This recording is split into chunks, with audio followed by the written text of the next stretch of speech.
Today on Straight Talk Africa, we look at the significance of the 72nd session of the United Nations General Assembly. We also discuss the relationship between Africa and the world body. And Nigerian President Muhammadu Buhari says Africa's commitment to democracy remains unshaken. That's coming up next right here on Straight Talk Africa. Hello, welcome to Straight Talk Africa, live from the Voice of America studios here in Washington. I am Shaka Ssali. Hello, Shaka, and hello to all our viewers and listeners on the continent and elsewhere. I'm Ayan Bior, your social media reporter. Today, we are discussing the significance of the relationship between Africa and the United Nations. And coming up later, our audience has weighed in on our topic through emails, Facebook, and Twitter comments. We'll reveal some of them ahead on Straight Talk Africa. U.S. President Donald Trump on Tuesday addressed the United Nations General Assembly for the first time. My colleague, Paul Cisco, has more. We meet at a time of both immense promise and great peril. I will always put America first. Just like you, as the leaders of your countries, will always and should always put your countries first. And your people first. He said the scourge of our planet is a group of rogue regimes. He told the assembled body of world leaders, our success depends on a coalition of strong and independent nations that embrace their sovereignty to promote security, prosperity, and peace for themselves and for the world. We do not expect diverse countries to share the same cultures, traditions, or even systems of government, but we do expect all nations to uphold these two core sovereign duties: to respect the interests of their own people and the rights of every other sovereign nation. International reaction to President Trump's speech was largely positive. Referring to North Korean President Kim Jong-un and his regime, Rocket Man is on a suicide mission for himself and for his regime. Thanking Security Council members China and Russia for their support, he said it is far past time for all nations to isolate the hostile regime until it ceases its hostile behavior. And the American president joined several African leaders calling for reforms of the international body. And Zambia believes that the UN reforms which have been launched will be incomplete without meaningful reform of the Security Council. Paul Cisco, VOA News, Washington. Thanks, Paul, for that report. Earlier Wednesday, VOA's Esther Gizuyu Ewart on our Africa 54 News program spoke with UN correspondent Margaret Beshia about what some African heads of state have addressed at the UNGA. Here are some of the highlights. Today we heard from Rwandan President Paul Kagame. He focused more on economy, climate change, those sorts of issues. I didn't hear him speak at all about any of the conflicts on the African continent. He did really focus on development, like the Sustainable Development Goals. He talked about cooperation with the UN on the peacekeeping front. From President Ouattara of Ivory Coast. They're joining the Security Council in January. They were elected to a 2-year term this past June. He said that they have a unique experience of being a country that went through conflict, was helped by the UN, was helped by UN peacekeepers, and have come out of it. And they're going to share that experience. They're going to bring that experience with them to the Security Council in January, where they hope to seek, he called it, he hoped to promote fair and practical compromises to solve conflicts and crises throughout the world. Mr. Ouattara also spoke about terrorism, and he said that Africa cannot be the soft underbelly in the war on terror. It needs to kind of step up its efforts on that front. And he also spoke about climate change, which is something that African leaders are really concerned about. Now, Margaret, there are interesting reports that President Donald Trump is scheduled to address African leaders on the sidelines of UNGA. What do we know? Yes, in a little while today, a short time from now, he'll be having lunch, a working lunch, with a group of African leaders at the hotel nearby to the UN. So they'll have an opportunity to discuss what's on their minds. We'll definitely follow up on that, Margaret. But who are the other African leaders expected to address UNGA later on today? Well, we have a few more coming up today. President Zuma of South Africa, Macky Sall of Senegal, the King of Swaziland is going to address the General Assembly, and President of the Congo, Mr. Nguso. All right. Now, joining us here in our Washington studio is Clarissa Kayosa Segun, a development and human rights consultant based here in Washington, D.C. I have to say, frankly, that I am profoundly honored and exceedingly humbled to have the opportunity to host you one more time on Straight Talk Africa. Well, thank you for inviting me back.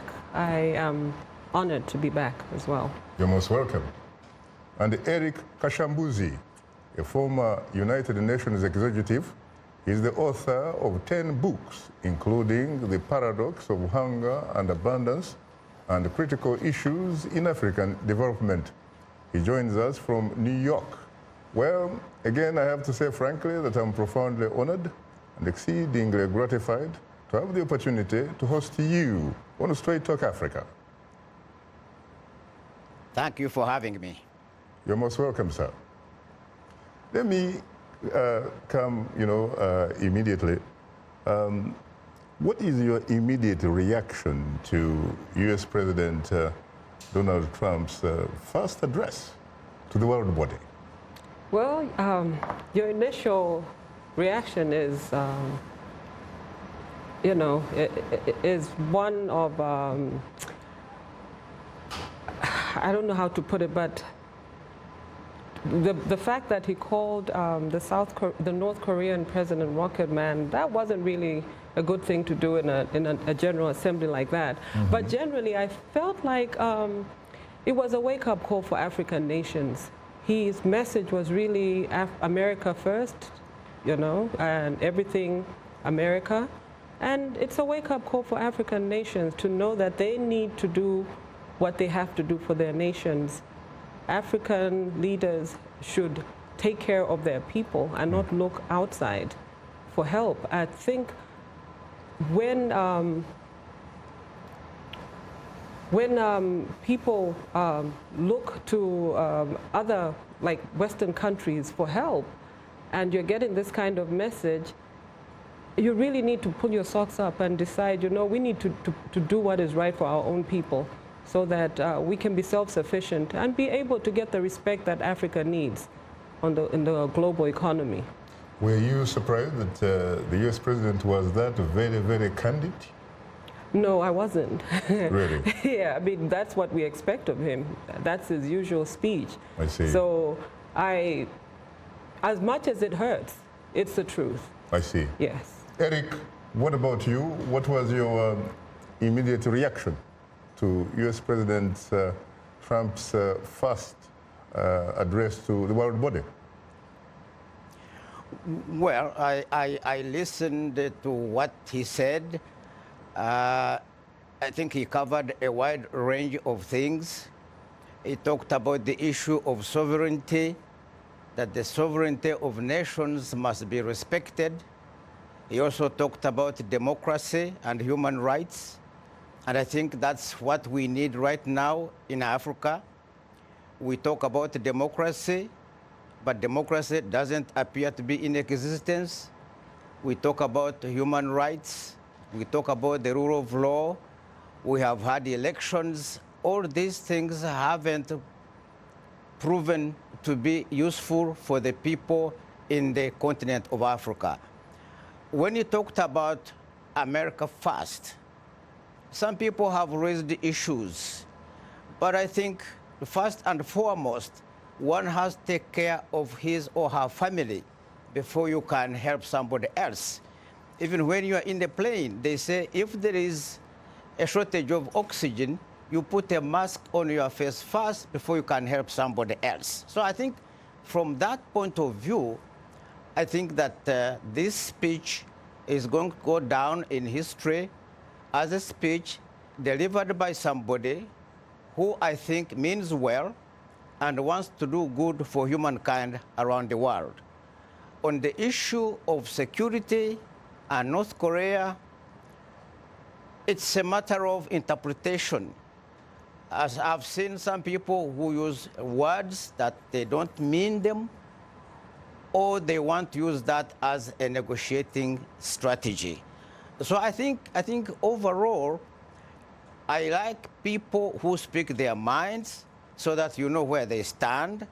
In diplomacy, people tend to twist things here and there, and then they end up doing something that they didn't say. So from this point of view, I think I was a bit happy that we have a president that can stand in the General Assembly hall and say what is on his mind without fear or favor. But what about some who might say, wait a minute, all presidents, in fact, when they come to the world body, that's pretty much how they speak, that they are able and willing to talk the talk without necessarily being able to walk that particular talk. That is the, people have talked about that, and I have been with the United Nations, as you know, since 1975. The nature of diplomacy is that you are supposed to talk the soft language. And sometimes what people say is not what they do, because sometimes pressures from different angles force them to digress from what they have already said. We already know about climate change. During the Obama administration, climate change was high on the agenda. Now we see it's off the agenda. So sometimes it depends upon the circumstances. Sometimes you want to do the right thing, but circumstances change and you are forced to do something else. There are some people now who are looking at this issue of refugees and immigrants. There are people who believe that refugees and immigrants should be treated like ordinary people. They should enjoy their rights and freedoms. But there are others who feel that when they come in their countries, they create unnecessary inconveniences in terms of sharing social services, in terms of involving themselves in politics, and that creates an environment that makes the leaders, even though they want to help them, find themselves in a situation that their hands are tied.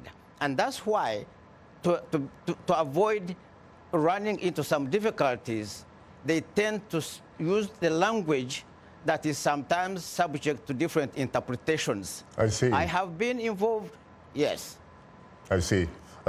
What about you, Clarissa? There are some people back in Africa who frankly do not see any justification for what they call these annual rituals, really, where presidents and heads of government use a lot of their taxpayers' money to just go to New York, in their words, to pretty much wine and dine. But there's nothing tangible, really, that they take back home. That's very true. I mean, these things happen. You find people from poor countries wanting to live the life when they come to the UN meetings and bringing in tourages that are so unnecessary and using citizens' funds that should be going to development. So really the feeling from most of the people I have spoken to is that it's, we need to cut down on things like that. We do not have to have a whole entourage of 70 people or more for a meeting which doesn't even yield anything. They come back, they make all these promises they make, and then go back to where they were, continue what they were doing and not implementing whatever they came to talk about here in New York. So it really is a waste of money. There are some situations, in fact, where, for example, an African president was reportedly staying in a suite in Manhattan of between $15,000 to $20,000 a day. And that president happens to come from one of the poorest countries on earth. And yet, the president of the United States, Barack Obama himself, was actually paying less than $10 in his suite. How do you react to that? I mean, that just doesn't make sense. When people are suffering, and one of the things I have heard them talk about is youth, women, and children empowerment. How do you empower them if you're going to come to New York and spend $20,000 on a hotel room, and that $20,000 could pay so many, a lot of school fees for a lot of children? So it just doesn't make sense. It really is something that we need to address as Africans and African leaders. I don't know what happens to leaders when they come into power. They make all the promises they make during election time, but when they're in power, it's a different story.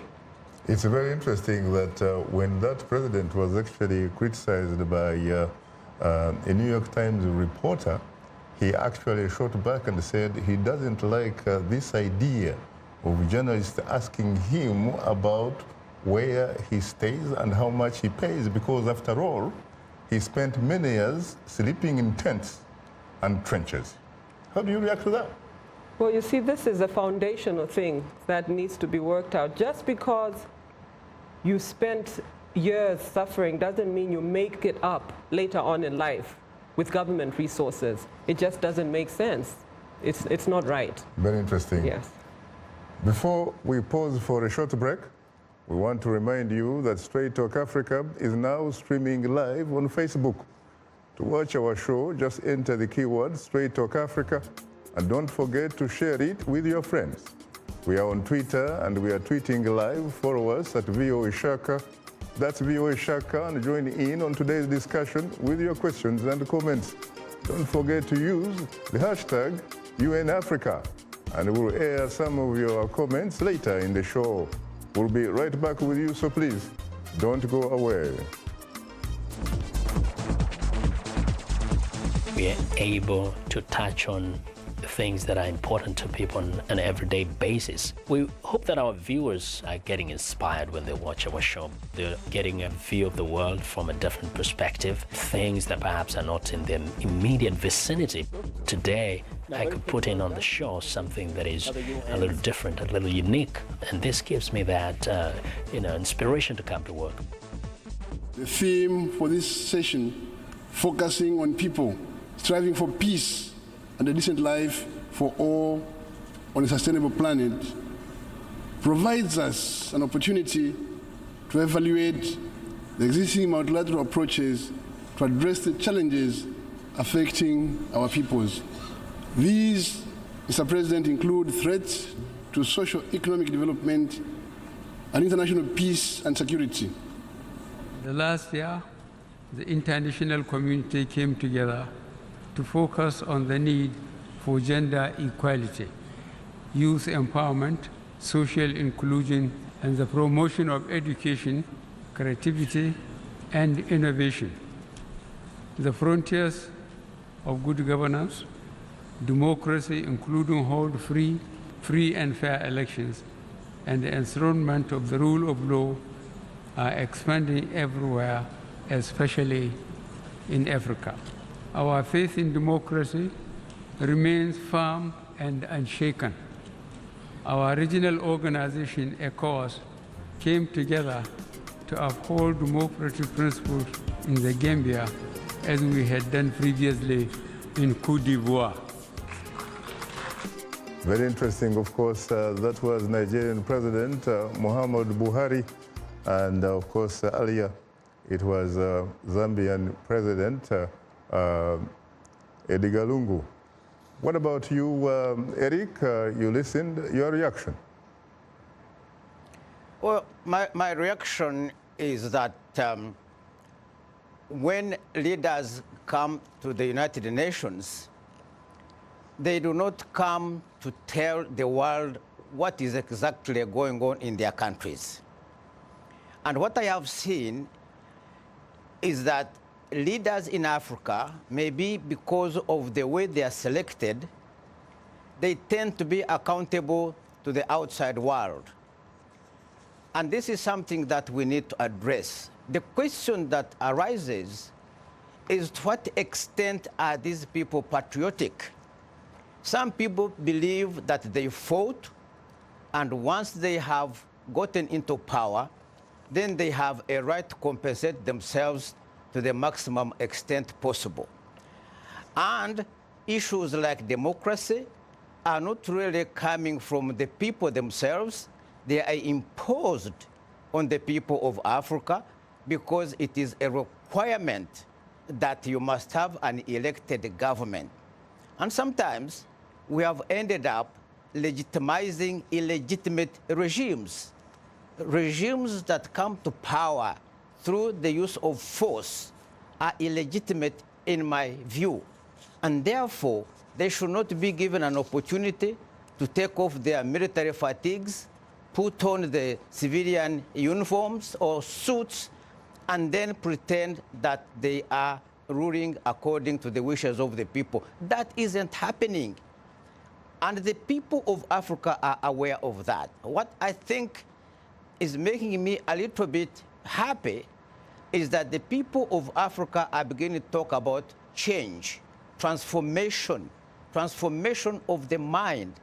Unless you transform the mind, the rest is not going to be done. So when the leaders come to the United Nations, first, they come to address their people at home to say, although I come from a poor country, I am also living in the most expensive hotel. I'm also standing on the UN rostrum, and I can speak as equally as a leader from the richest and most powerful country. That is the image they come to present. And as has been said already, I wonder why somebody who has been receiving donations should come to New York and stay at Waldorf Astoria and rent cars for 24 hours and come with an entourage of over 20 people when you can only seat 6 people in the General Assembly hall. So we need to talk to our people back home to understand what goes on in the United Nations. I have been there. I know there was a meeting for women, and one country sent 20 women. So most of them were doing their own things, came to visit their children, came to attend to other businesses. Some of them will frankly tell you they are here to relax and rest. Until we change the mindset of our people, until we change the mindset of the outside world that is pumping money into our countries that is wasted, we shall continue to talk about these things and nothing will come out of it. And I think that's the sad part. But I think a beginning is being made. People are waking up. People are talking. And soon, hopefully, the situation will get better for everybody on our continent. It is very interesting that you use the phrase regarding the manner in which African presidents are chosen, the way they are selected. What about the fact that these individuals, in fact, say they are elected? They go through elections periodically. Well, that's a requirement in order to get foreign aid, in order to be assisted even at the United Nations. You must have elections. So what is the meaning of elections? First, the people must make their choice freely. Where have we had a free and fair election? Let me take my own country, Uganda. Since the first election in 1958, then 1961, 62, 1980, and beyond, we have never had an election that has been acceptable to everybody. So do you call that an election? The election that we had in 2016, the opposition believes it won the election, but the results were declared in favor of the president. And I think people believe that the Electoral Commission that is not independent played a hand in that. The matter went to the Supreme Court. The Supreme Court unanimously endorsed the election results. So is that an election? Is that democracy? That, I don't think, is what we need. I see. An election is where people express their opinion without fear or favor. And we don't have that in Africa, at least in some of the countries that I'm aware of. What about Clarissa? How do you respond to that? Do you, in some way, or shape or form, agree with Eric? I agree with him. That, in fact, a lot of elections on the African continent are not really meant for the primary stakeholder, the African citizen, but rather for the development partners?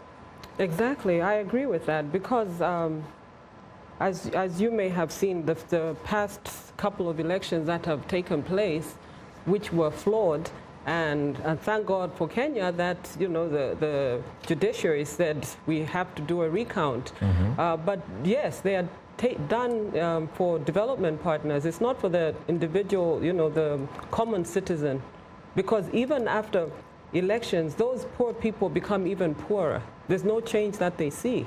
Some countries, like, you know, not to name names, but there's a lot of poverty going on in some of these countries. So you wonder what happened to the promises that you made. So it's like you put out a resume to your development partner, you know, to say this is who I am and this is what I'm going to do and this is what I have done in the past.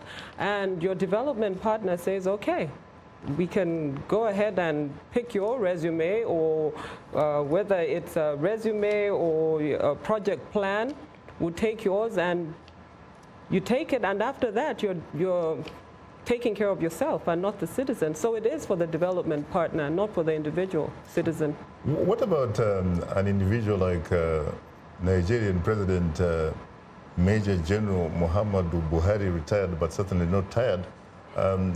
What do you think when he says that our faith in democracy remains unshaken? He obviously was chosen democratically in Abuja in 2015. I haven't really followed the Nigerian politics so much, but I believe there was some people were happy after the election. I think most of the population, they said that the elections were fair, from what I hear anyway. And I think they had been tired of the old regime and they were ready to move on to this new one. So I think there was some you know, there was some good in that election from my belief. So when he says that faith in democracy is not shaken. Is unshaken. Is unshaken. Remains unshaken. Remains unshaken. I think he believes that there's still hope for Nigeria in that area of democracy. Especially, in fact, a lot of observers say that was probably the first ever election in the history of Nigeria since independence, 1960. We're talking 1960. That was actually free, fair, credible, and transparent. Yes. And you know that the then incumbent president, Goodluck Jonathan, conceded a defeat with grace. That reminds me of our very own KK conceding to Frederick Chiluba. Yes, to Frederick Chiluba. So, yeah, when he says that democracy remains unshaken or unshakable, I believe Nigeria is heading somewhere. Nobody's ever happy with what's going on in a nation. You know, you vote someone in and you have high expectations. And when those expectations are not met, you feel like this is not right. This is not what we voted for. And you're ready to move on to the next phase. I think as Africans, we also need to get to a place where we know that things cannot change immediately. You have to give democracy a chance, if it's democracy, or the new person you voted into power a chance to do what they're supposed to do or what they promised to do. There are some economies that are so bad, and a new person coming into power cannot just change things overnight. Right. So you need to know that we need time. It may not even be that person that you have voted into power who will make that change, but he will start the change, and the next people will build onto that. But what we see in Africa is you may have a good person come into power, and the next person who comes in destroys everything that that person did. So there's always that, you know, that shaking and unfortunately not good governance, which draws the nations back. Your point is well taken. You are tuned into Straight Talk Africa. We'll have more of a discussion in a moment, including our social media segment, so please don't go away. This could be French, English, Portuguese, Bantu, Arabic. It is the beat. The African beat that counts. The beat does all the translations. It cuts across all languages and gives us the understanding that this is the African beat. It is so distinct and adhesive. It binds us together. African Beat on the Voice of America. For more information, visit our website at www.voanews.com/AfricanBeat.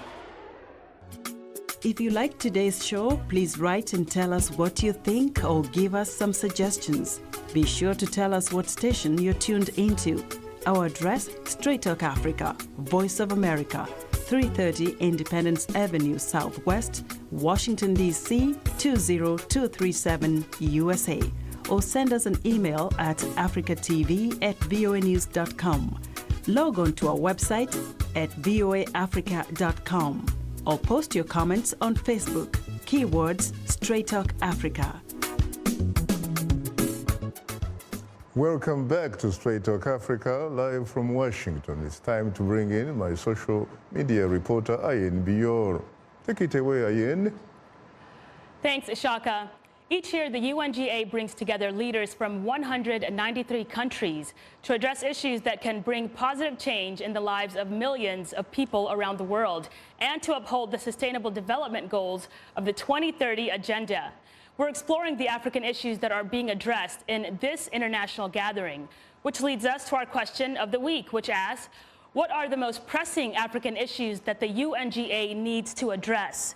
Well, you guys had a lot to say on this topic, so let's start with a tweet from Abel Elibikrari from Tanzania, who writes, inclusivity of African nations in the UN Security Council, peacekeeping in DRC, Congo, and South Sudan, and the impacts of climate change in Africa. Well, and we also know that there was a humanitarian meeting on South Sudan this morning, so let's hope that there was some progress made there. Let's go to another tweet from Vincent Maloba, who says, recent killings of Burundi refugees by Congolese troops and militias. All perpetrators should be brought to justice. It's very horrendous. Thank you, Vincent, for your comment. And now to our social media comment of the week from Facebook fan Peter Ocheng in Kenya, who writes, Africa should begin taking care of herself first. Drive Africa's fundamental agenda before you push for international issues. Work on the continent's systems of governance. Enhance transparency and integrity in Africa's institutions first. Let's go to another comment from Facebook fan Dan Kuikuriza from Uganda, who writes, the United Nations should be mandated to directly intervene in the domestic politics of countries when the situation gets out of hand. Do not wait for war only to have to evacuate people from the conflict. Well, as we know, that is a very controversial opinion, but one that is shared by others. Let's go to our last Facebook comment from Thelma Lutungu, who writes, the United Nations should address how African nations are corrupt and mismanage taxpayers' money. The UN should also look at how the rigging of elections in most African countries creates instability on the continent.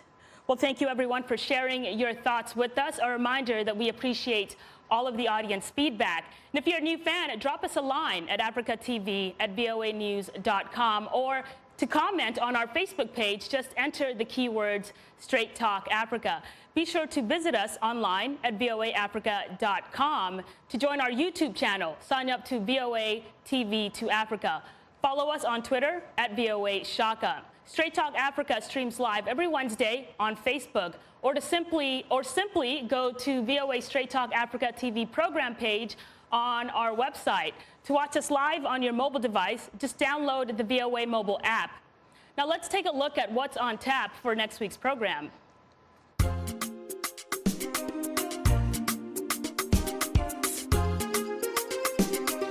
On the next, Straight Talk Africa, fresh off a three-nation Africa visit to the Democratic Republic of Congo, Zambia, and Tanzania.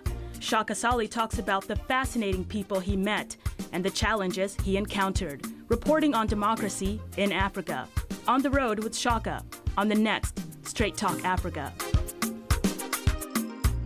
Well, that's all for today's social media segment. Shaka, you and the guests have a lot of social media comments to discuss. Back to you. Thanks again for sharing with us some social media reaction from the continent. And of course, thanks again. Today's topic is about the significance of the relationship between Africa and the United Nations. Our distinguished guests are Clarissa Kayosa Segun and Erika Kashambuzi, who joins us from the VOA Bureau in New York. Well, Clarissa and Eric, once again, I have to say that I'm profoundly honored and exceedingly humbled to have the opportunity to host the two of you on Straight Talk Africa. Thank you. You're most welcome. In a moment, we'll hear from Ugandan President Yoweri Museveni, who addressed the General Assembly yesterday.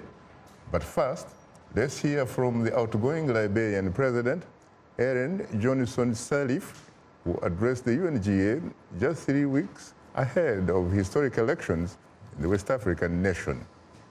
I address you for the last time as I bring to closure my 2 terms of elected office.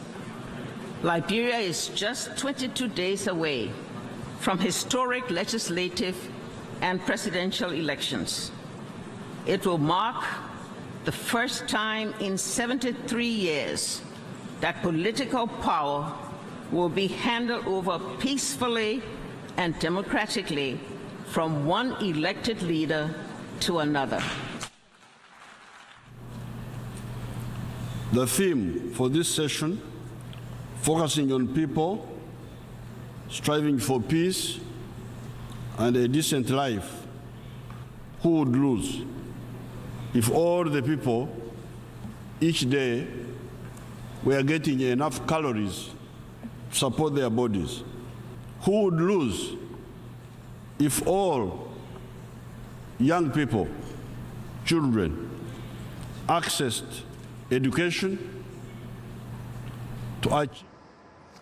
Well, that was, of course, Ugandan President Yoweri Museveni at the UNGA in New York speaking, or rather addressing the Assembly yesterday.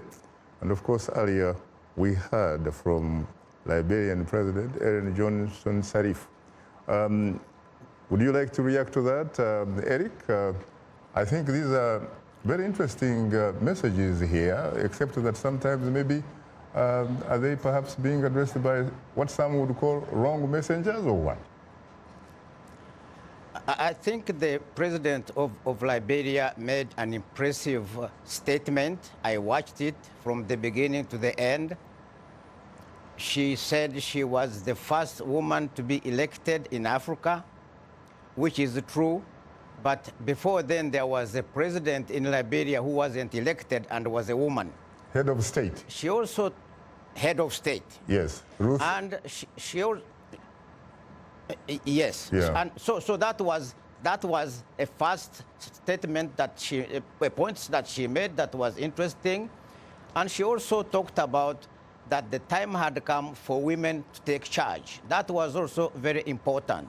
But what was significant in all that she said was that there's going to be a smooth transition from her administration to the next administration. That is something that we haven't seen a lot of in Africa, except as you are discussing in Nigeria and in Ghana and in Zambia when Kaunda stepped down gracefully. So that was a moving speech. But then when you listen to what President Museveni said, and I come from Uganda, what he said is not what is happening at home. He talked about education. The education in Uganda has virtually collapsed. Going from grade 1 to grade 7 without learning anything, that is not education. To educate children, they must be provided with school lunch. It was agreed by the AU that all countries should provide school lunch for children because school lunch enables children to stay in school and to perform better, especially girls. But when you don't do that, then the children drop out.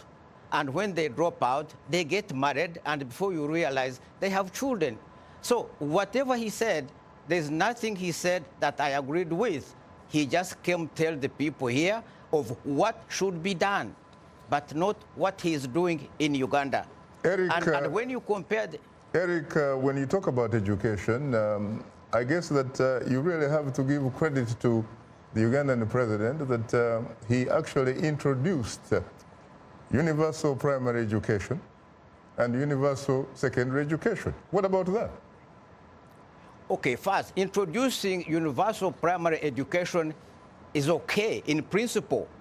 And I know the World Bank put in a lot of money for that education. That money was supposed to build schools. That money was supposed to construct buildings, construct houses for teachers, bring in textbooks, train teachers, so that the people, the children, can learn something. What happened with that money? What happened with universal primary education? It was only said, it was not implemented. In fact, what happened was that schools were downgraded, others were completely closed down. You know that, I know that. So when people talk about universal primary education, universal secondary education, it's not a question of talking, it is seeing what is produced after the talk has been done. If you know, in Uganda now, most of the so-called graduates are unemployable because they don't have quality education. Why are we getting people from Kenya and from other countries to come and work in Uganda when over 80% of our graduates cannot find jobs? So they did not get quality education. They just spent time at school. Some of them didn't. They graduated, so-called, and have not been able to use that education to find a job in this globalized economy. So when we talk about education, when we talk about elections, we should go beyond what they're saying and look at exactly what is happening in order to make sense of what is going to happen once these children have graduated.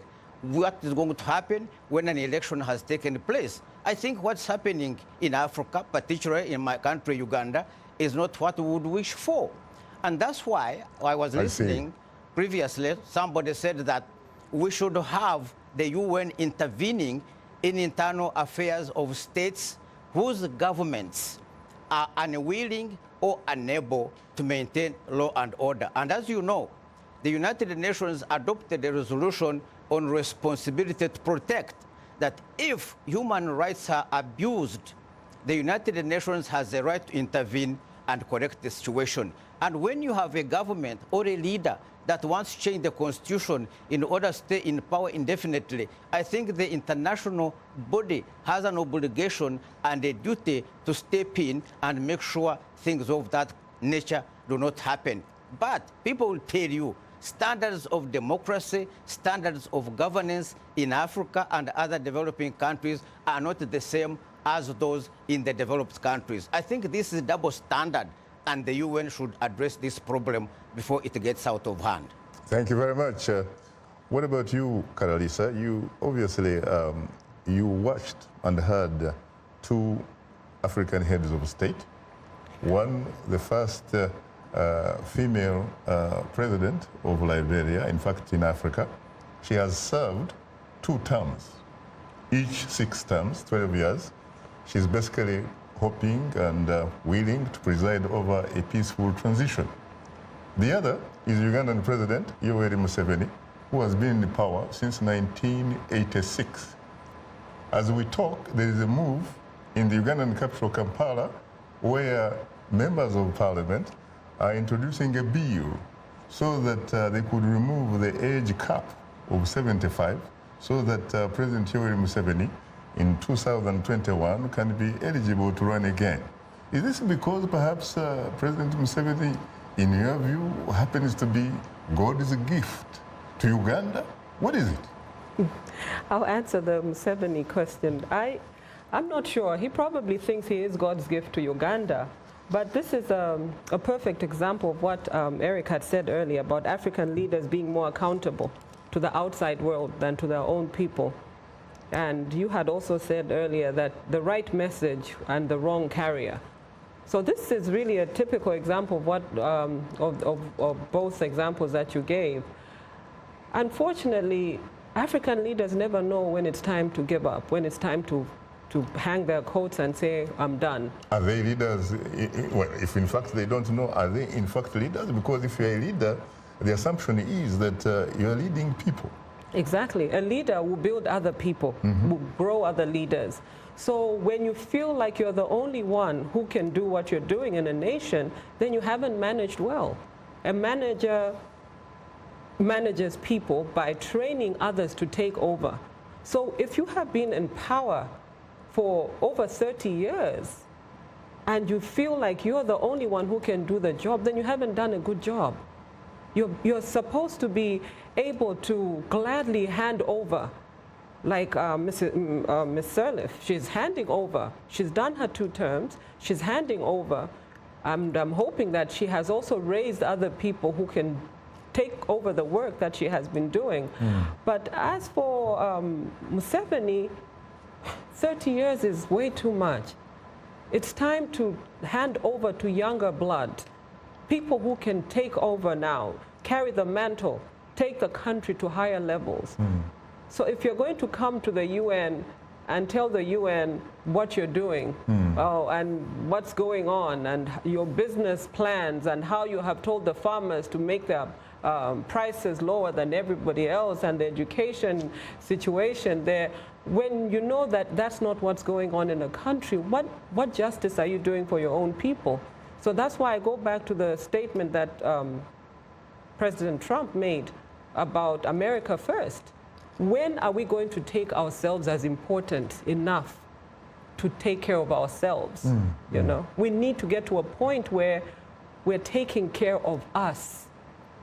And when you have done all you can, and you realize that I have done what I can, and I need a higher power to help me to the next level, then that's acceptable.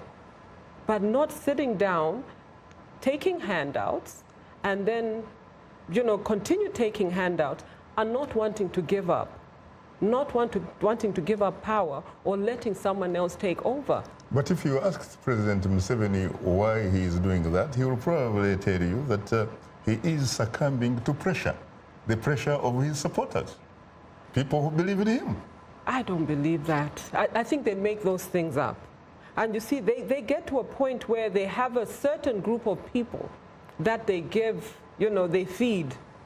And these are the ones who go out and talk of the greatness of this leader. We need to vote for him. People who some say are perhaps patriotic to their stomachs. Exactly. The stomachs of their families. Exactly. And it's so unfortunate because you find that some of these civic educators out there, human rights activists, have been silenced in these countries. They're not able to speak out and to educate the masses on what they should expect from their leaders. They're thrown in jail. You say something that is going to help a citizen that is right, and you're thrown in jail by the powers that be. Because they do not want, they think that is dissent. You're not, you're being insubordinate to the leadership of the country. So when things like that happen, you need to look at yourself. Very interesting. I was doing some homework, Clarissa, just before the show, and I was surprised to find that when you look at the UN peacekeeping missions, majority of the UN peacekeepers really reside in the on the African continent. That's very true. Why? I don't know why we fight each other. It's a resource battle. Who controls the resources? Because when you look at these nations that have UN peacekeepers, they have natural resources. So it's really who controls the resources. And instead of working things in a way that we all get a share of what's, you know, what the country has to offer, greed takes over. One person wants to be in control. You cannot, in your lifetime, you know, utilize all the wealth in a nation. You leave it. Even Solomon, in all his wisdom and wealth, left everything he had. Does it perhaps also mean that Africa may probably be more democratically challenged than the rest of the world? I like to think so sometimes. Sometimes you think, was democracy good for us? Or, you know, I don't know what goes on with us.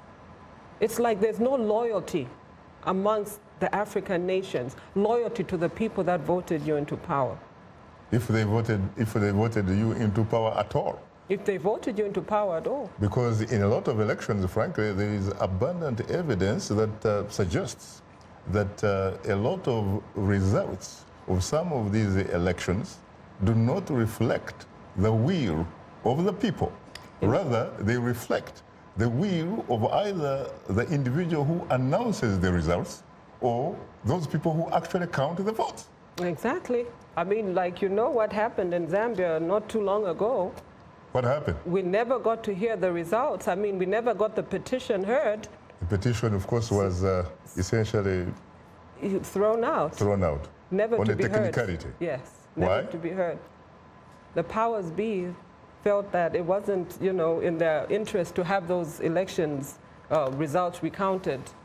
But the powers that be, as far as Zambia is concerned, say that you actually do enjoy an independent judiciary. It's unfortunate. I do not believe the Zambian judiciary is independent at all. I see. Yes. I see. Eric, let me come to you. Any particular reason, really, why Africa hosts the largest peacekeepers in as far as this planet Earth is concerned? You are an insider. Well, you are right. I think most of the peacekeepers, UN peacekeepers, are found in Africa. And it is in Africa where we are fighting more than anywhere else. And why is this? People are advancing all sorts of theories. If you look at the Great Lakes region, people are going back to Malthusian theories that we are fighting because we are too many. The carrying capacity of the land is not enough. So people are fighting for resources. And the solution is birth control. That's what some people will tell you. Instead of understanding why people are fighting, they will come up with these theories that that's the reason why people are fighting. I don't think that's why people are fighting. People are fighting because there are some people who believe that God created them to rule over others. And you find those are in a minority, so they suppress others, and you end up with fighting. When they are not fighting, they are preparing to fight. That's one thing, that this Malthusian theory that there are too many people, that the carrying capacity of the land cannot, therefore they have to fight for the limited resources that they have. That's one theory. The second theory is that these countries have tremendous resources, natural resources. So in order to get to these resources, they try to create instability.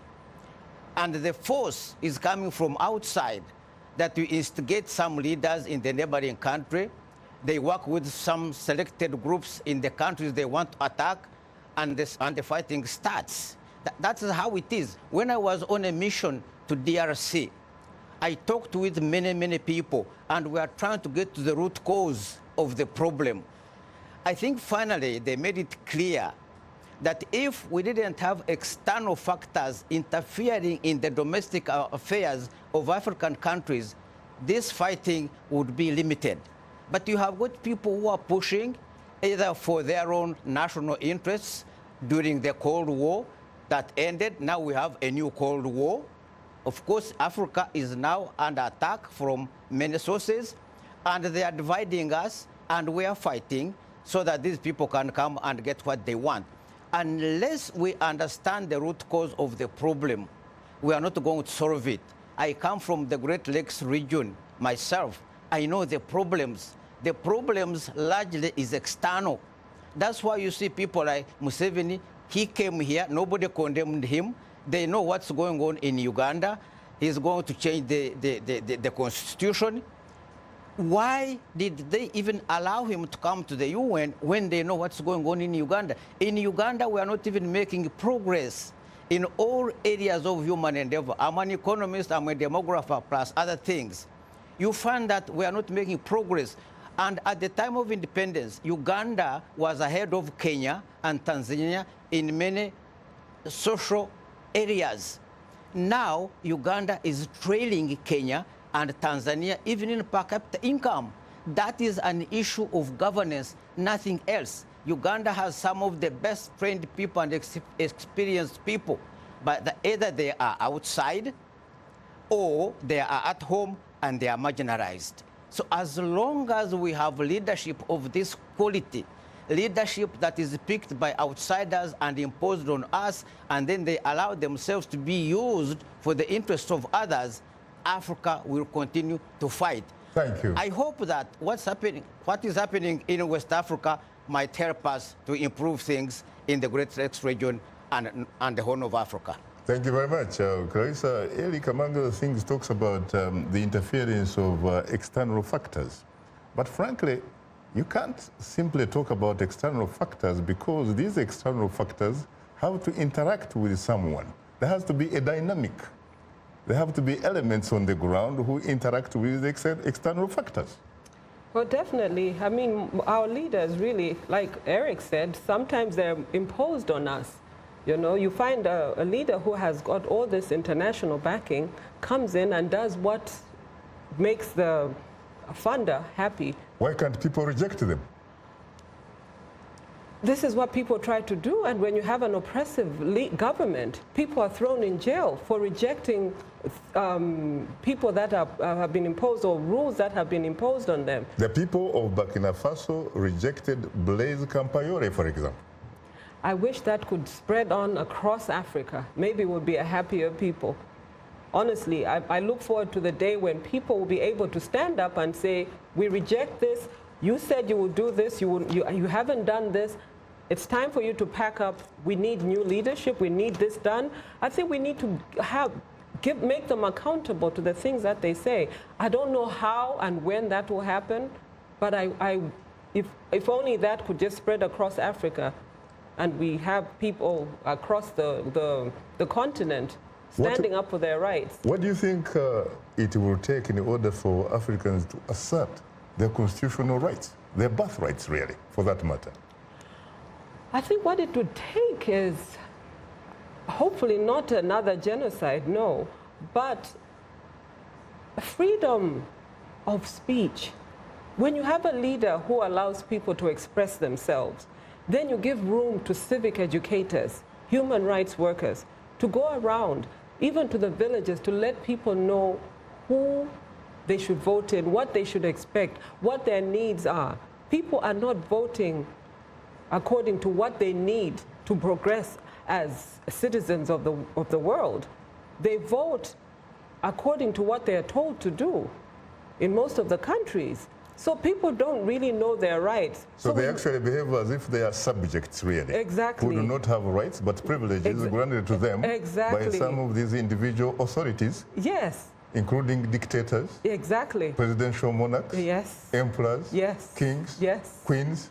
All of that. Very interesting. So it's like when they have one of these people coming into their villages, it's a privilege. Oh my goodness, they came to our village and they brought us a bag of mealie meal and a chicken and tomatoes and all of that. So they care about us, they thought of us and they came. He gave us a rod. Yes. As if in fact he got it from his own bank account. From his own pocket, exactly. Very interesting. Well, unfortunately, Clarissa, time happens not to be our best ally. On that note, thanks to our distinguished guests, Clarissa Kayosa Segun and Eric Kashambuzi, who joined us from the VOA Bureau in New York. Thanks to our affiliate stations, along with our viewers and listeners. For many of our Voice of America radio affiliates, Learning English is coming up next. And tomorrow morning's Daybreak Africa with James Bate. On behalf of the Voice of America, thanks for tuning in to Straight Talk Africa. In the meantime, get better, not bitter Africa. And please remember to keep the African hopes alive.